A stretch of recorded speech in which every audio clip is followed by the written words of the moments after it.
Good morning. We've already derived simple harmonic motion equations for a mass spring system, a simple pendulum, and a physical pendulum. Today we are going to derive the maximum mechanical energy in an ideal horizontal mass spring system. In a mass spring system, the spring will have elastic potential energy, and because in an ideal mass spring system, the spring has zero mass, the kinetic energy of a mass spring system is concentrated in the mass only. So, this horizontal mass spring system can have both kinetic energy in the mass and elastic potential energy in the spring. Let's start with just the elastic potential energy stored in the spring. Bobby, what is the equation for elastic potential energy? Flippin' physics. Elastic potential energy equals 1/2 the spring constant times the square of x, the displacement from equilibrium position. Thank you, Bobby. Billy, what is an equation we derived for the x position of a mass spring system as a function of time? Position as a function of time equals amplitude times the cosine of the quantity, angular frequency times time plus phi, the phase constant. Thank you, Billy. When we substitute that position equation into the elastic potential energy equation, we get 1/2 times the spring constant times amplitude squared times the square of the cosine of the quantity, angular frequency times time plus the phase constant. Bo, what is an equation for the velocity of this mass which is moving in simple harmonic motion and the equation for its kinetic energy?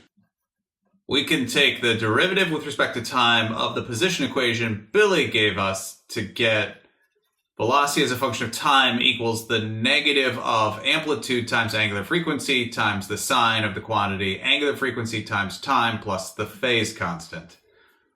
Kinetic energy equals 1/2 mass times velocity squared.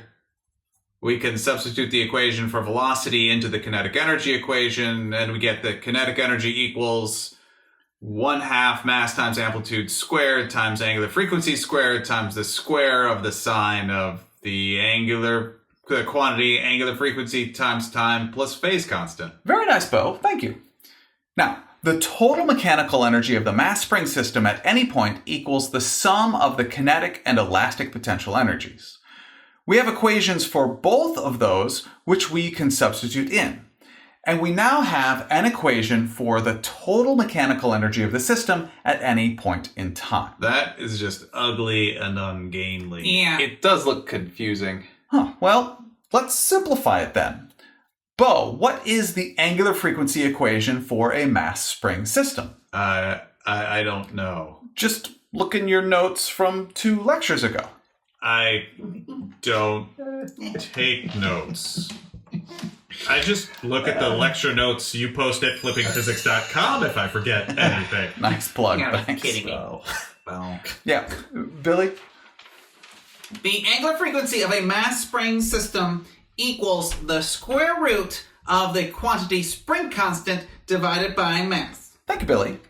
Notice then that we can square that whole equation and multiply through by mass to get spring constant equals mass times angular frequency squared. And mass times angular frequency squared is in the total mechanical energy equation for the mass spring system, which means we can substitute spring constant in for mass times angular frequency squared. Anybody see anything we can do with that equation? We can factor out 1/2 spring constant times amplitude squared, but I don't see how that helps. we can use a trigonometric identity. Sine squared theta plus cosine squared theta equals 1. Everything between the brackets equals 1. That means the total mechanical energy of the mass spring system at any point equals 1/2 times spring constant times amplitude squared. And that actually makes sense. When the mass is at the amplitude or the maximum distance from equilibrium, the mass is at rest and has zero kinetic energy, so all of the mechanical energy is stored in elastic potential energy in the spring. Cool. Sure. Very nice, y'all. Now, the total mechanical energy of a horizontal mass spring system can also be expressed in terms of kinetic energy when the mass is located at the equilibrium position. Because the mass spring system has zero elastic potential energy at this location, all the mechanical energy when the mass is at the equilibrium position is kinetic energy. In other words, the total mechanical energy of the system also equals 1/2 mass times maximum velocity squared. We can set those two total mechanical energies equal to one another, multiply through by 2, divide by mass, and take the square root of the whole equation to get the maximum velocity of the mass spring system equals amplitude times the square root of the quantity spring constant divided by mass. Class, does that look familiar? Oh, angular frequency equals the square root of the quantity spring constant divided by mass. That means the maximum velocity of the mass spring system equals amplitude times angular frequency. That is true. And have we seen maximum velocity equals amplitude times angular frequency somewhere before? Right. When we derived the motion equations for simple harmonic motion, we showed that the maximum velocity in simple harmonic motion equals amplitude times angular frequency. So we just derived that equation again in a completely different way. Cool. Yeah, cool.